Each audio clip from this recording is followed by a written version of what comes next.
नमस्कार, मैं नवीन जायसवाल 4PM राजस्थान में आपका स्वागत है।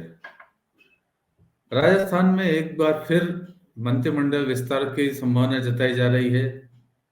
चर्चा शुरू हुई कि भजनलाल कैबिनेट का एक और मंत्रिमंडल विस्तार हो सकता है।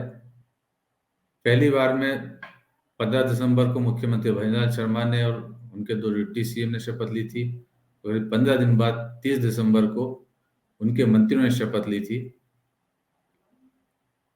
अब संभावना जताई जा रही है कि एक बार फिर कुछ नए मंत्री शामिल किए जा सकते हैं और कुछ मंत्रियों का प्रमोशन भी हो सकता है। और ये जो सादा समीकरण है वो लोकसभा चुनाव की तैयारियों को ध्यान में रखकर किया जा रहा है, क्योंकि राजस्थान में जो मंत्रिमंडल बना है बंगलाल सरकार का, उसके अंदर कई वर्ग छूट गए हैं जिनकी नाराजगी है, जिन्हें मनाने की कोशिश की जा रही है।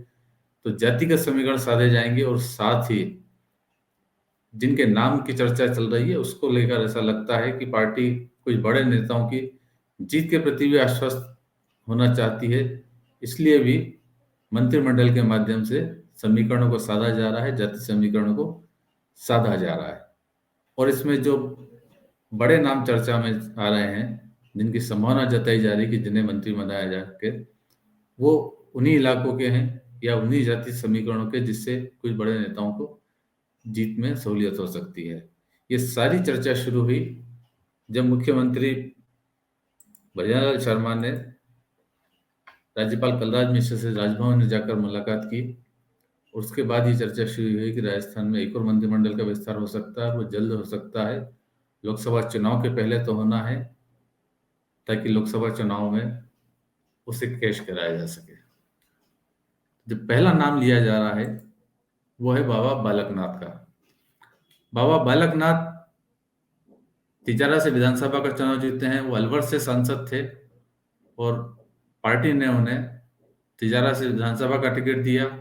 एक बड़ा संघर्षपूर्ण मुकाबला था जिसे बाबा बालकनाथ जीते, और जब उन्हें विधानसभा का टिकट दिया गया तब ये माना जा रहा था कि वो मुख्यमंत्री पद की दौड़ में है। एक समय वो मुख्यमंत्री पद की दौड़ में उनका नाम सबसे प्रमुखता से चल रहा था, बड़े दावेदार वो बताए जा रहे थे, लेकिन उन्हें मुख्यमंत्री तो क्या मंत्रिमंडल में भी जगह नहीं मिली। इसे लेकर बाबा बालकनाथ ने कभी नाराजगी भी जाहिर नहीं की, लेकिन वो इंतजार कर रहे थे वक्त का। चूंकि बाबा बालकनाथ यादव समाज से आते हैं और भजनलाल कैबिनेट में यादव समाज को कहीं प्रतिनिधित्व नहीं मिला, इसको लेकर नाराजगी जताई जा रही थी। और माना जा रहा है कि बाबा बालकनाथ को लेकर यादवों की नाराजगी दूर की जा सकेगी। और उसका बड़ा कारण या बड़ी जरूरत तो यह है कि अलवर लोकसभा सीट पर यादव वोटर बड़ी संख्या में है और पार्टी ने इस बार यहाँ से अपने वन और पर्यावरण मंत्री भूपेंद्र यादव को टिकट दिया है। भूपेंद्र यादव राज्यसभा से हैं और पहली बार लोकसभा का चुनाव लड़ने जा रहे हैं। वो हरियाणा से है, राजस्थान से चुनाव लड़ने जा रहे हैं और बाबा बालकनाथ की सीट पर अलवर से वो चुनाव लड़ेंगे। तो यादव मतदाताओं को खुश करने के लिए, उनके समीकरण को साधने के लिए बाबा बालकनाथ को मंत्रिमंडल में जगह मिल सकती है। और यदि इससे यादवों की नाराजगी दूर होती है तो भूपेंद्र यादव को चुनावी हित साधने में या समीकरण साधने में आसानी होगी। दूसरा नाम है सचिन कृपलानी का, जो पहले मंत्री रह चुके हैं लेकिन इस बार मंत्रिमंडल में उन्हें जगह नहीं मिली। निम्बाड़े से चुनाव जीते हैं। गहलोत सरकार के मंत्री उदयलाल आंजना को हराकर सचिन कृपलानी ने चुनाव जीता था, लेकिन उन्हें भी इस बार मंत्रिमंडल में जगह नहीं मिली थी। लेकिन अब संभावना जताई जा रही है कि उन्हें मंत्रिमंडल में जगह मिल जाएगी। तो सचिन कृपलानी का जो नाम आ रहा है उसमें भी दो समीकरण है। पहला तो वो सिंधी समुदाय से हैं, जिससे अभी तक भजनलाल कैबिनेट के अंदर कोई भी मंत्री नहीं है। हालांकि वासुदेव देवनानी को विधानसभा अध्यक्ष उस समय बनाया गया था, तब ये बात कही जा रही थी कि सिंधी समाज को प्रतिनिधित्व तो मिला है, लेकिन सरकार में या कैबिनेट में अभी तक सिंधी समाज के कोई प्रतिनिधि नहीं है। तो ऐसे में सचिन कृपलानी को मौका मिल सकता है। लेकिन एक और जो बड़ा कारण बताया जा रहा है वो ये है कि चित्तौड़गढ़ में समीकरण साधने हैं।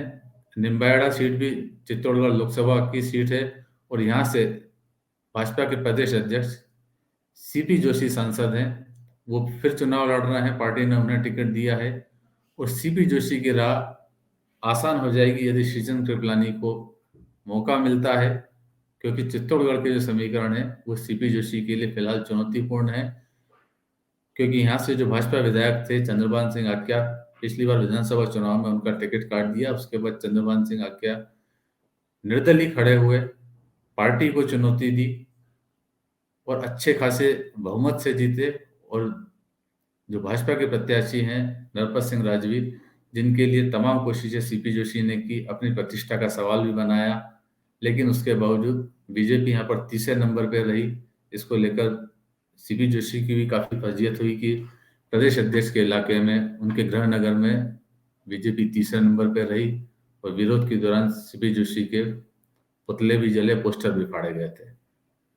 हालांकि चंद्रभान सिंह आक्या जीतने के बाद भाजपा के साथ हैं, लेकिन फिर भी क्षेत्र में जो समीकरण है वो बिगड़े हुए हैं और जो राजपूत वोटर हैं वो कहीं ना कहीं इस बात को लेकर नाराज हैं सीपी जोशी से। सीपी जोशी को लोकसभा चुनाव में व्यक्तिगत रूप से इसका नुकसान उठाना पड़ सकता है। इसलिए यदि श्रीचंद कृपलानी को साधने की कोशिश की जा रही है कि यदि उन्हें मंत्री बनाया जाता है, उन्हें प्रमुखता मिलती है, तो उसका फायदा कहीं ना कहीं सिंधी समुदाय से तो मिलेगा ही।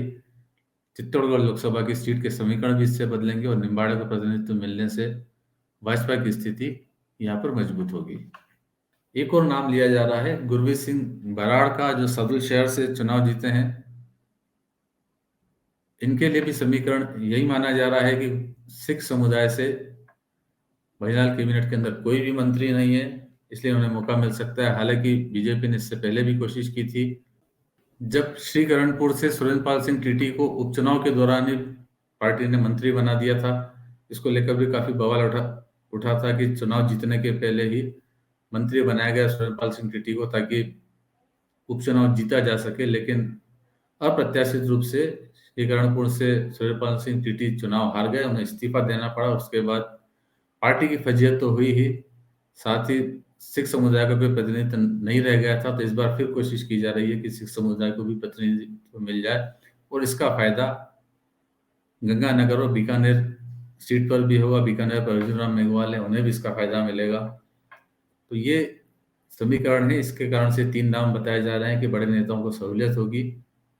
इसके अलावा जवाहर सिंह बेडम जो राज्य मंत्री हैं, गुर्जर समुदाय से आते हैं, उनके लिए भी माना जा रहा है कि गुर्जरों को खुश करने के लिए जवाहर सिंह बेडम को प्रमोट करके कैबिनेट मंत्री बनाया जा सकता है।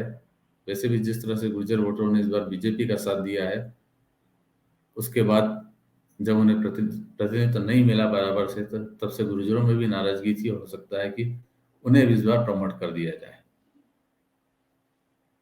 तो फिलहाल इस वीडियो में इतना ही, और अंत में एक बार फिर आपसे यही कहना है कि 4PM राजस्थान चैनल को सब्सक्राइब जरूर करें और इस वीडियो के लिंक को जितना ज़्यादा हो सके उतना शेयर भी करें। नमस्कार।